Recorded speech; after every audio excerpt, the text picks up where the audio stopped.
Welcome to the second day. हम कल का क्या हमने देखा सौर विज्ञान में, उसके बारे में थोड़ा बता देता हूँ कि हमको पता चला कि सौर विज्ञान यानी हमारे सांस से संबंध है। बाएं नाक की सांस, दाहिनी नाक की सांस, इदा और पिंगला। बाएं नाक यानी चंद्र चंद्र नाड़ी, इदा नाड़ी। दाहिना नाक यानी सूर्य नाड़ी, पिंगला नाड़ी। और सुषुम्ना नाड़ी। ये भी बताया कि आपको ऐसे तो 10 नाड़ियां होती हैं, 10 नाड़ियों का नाम आज बताऊंगा आपको।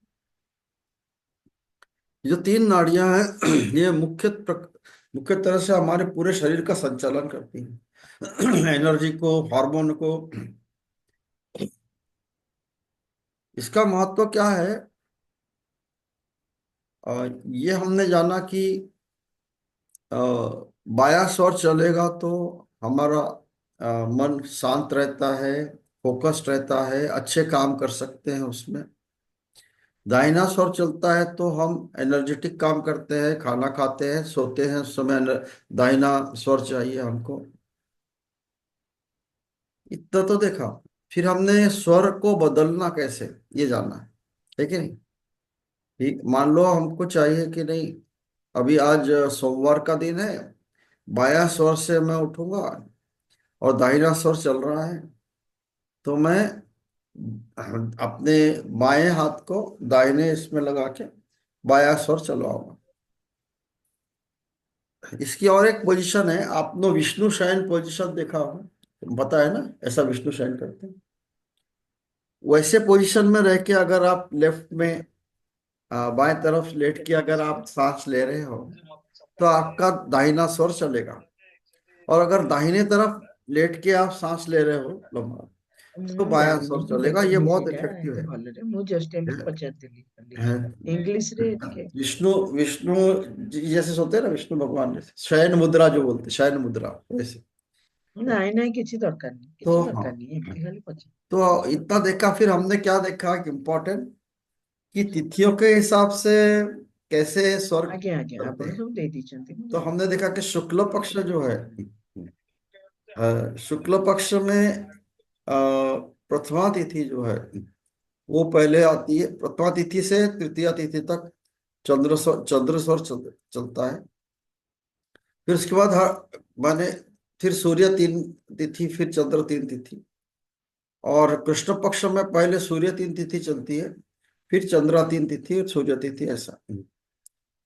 इसका महत्व क्या है कि जिन तिथियों में जो स्वर चल रहा है, हम वो उस तिथि में उस स्वर के हिसाब से हम काम करें तो हमारा लाभ होगा। ये देखा। दूसरा हमने देखा कि 5 एलिमेंट कैसे हम देखते हैं।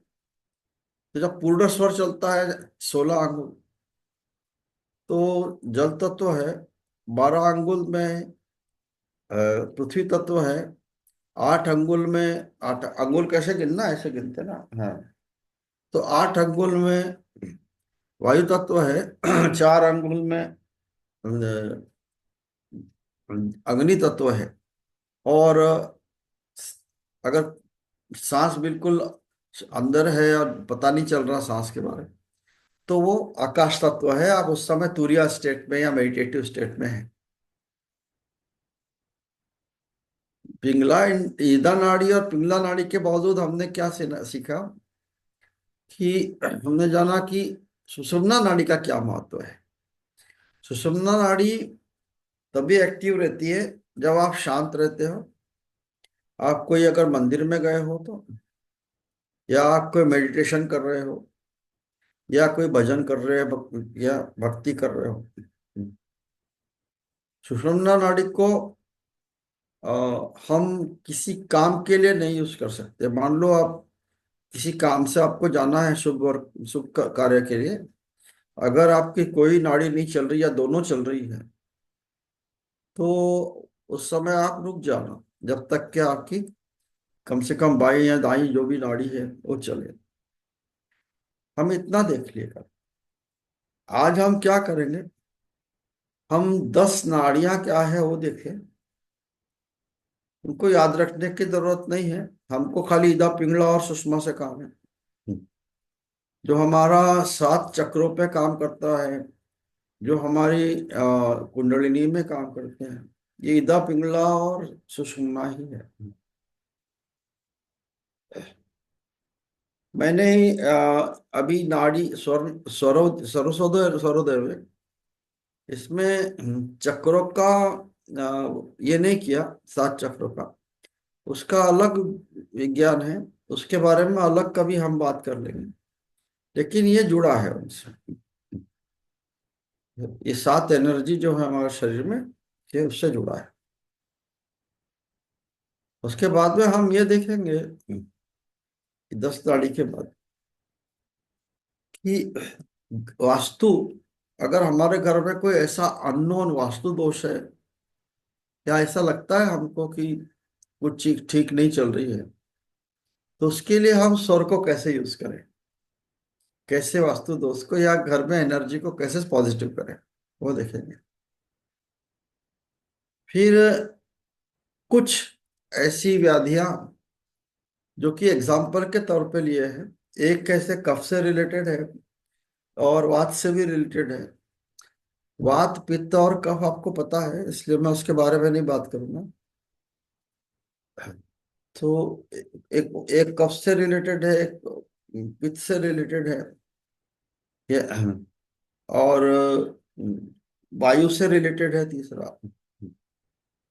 तो इसमें कैसे मुद्रा का प्रयोग करके स्वर के साथ में, ज्यादा नहीं, 3 मुद्रा, 2-3 मुद्रा ही खड़े होते। एक एग्जाम्पल लेंगे हम, जिससे एक आइडिया आएगी हमको कि आगे किसी भी प्रकार की व्याधि है जो है, उसको हम कैसे कनेक्ट कर सकते हैं, आगे पढ़ के हम अपना ज्ञान बढ़ा सकते हैं। या कभी हम एडवांस इसका बड़ा करेंगे तो वहां मैं डिटेल बता सकता हूँ। लेकिन हमें फिलहाल तो ये जो, जैसे हेयर फॉल है, रूमाटिज्म है, ये इसके बारे में जानेंगे। उसके बाद में आपके अस्थमा के बारे में थोड़ा जानेंगे। तो जनरल हेल्थ के बारे में थोड़ा जानेंगे। तो ये 3-4 चीजें हम देखेंगे। इससे हमको ये आइडिया आएगी कि अरे ये सांसों का इतना महत्व है, ये स्वर विज्ञान का इतना गूढ़ विद्या है। फिर ये लोग इसको पालते क्यों नहीं है? इसलिए नहीं करते क्योंकि कई साधारणतः हम प्राणायाम, योगा, सुदर्शन क्या ये करते हैं, उसको समझाया नहीं जाता, लेकिन उनका महत्व यही है। ये प्राणायाम इदा पिंगला हम करते हैं, या कपालभाति करते हैं, या हम सुदर्शन क्रिया करते हैं, उसका अल्टीमेट एम यही है कि हमारे स्वर को सुधारना। यहाँ एक स्वर विज्ञान में हमने क्या जाना कि इसको पहचानना कैसे, स्वर को, और इसको पहचान के हम हमारा फायदा कैसा करें। ठीक है।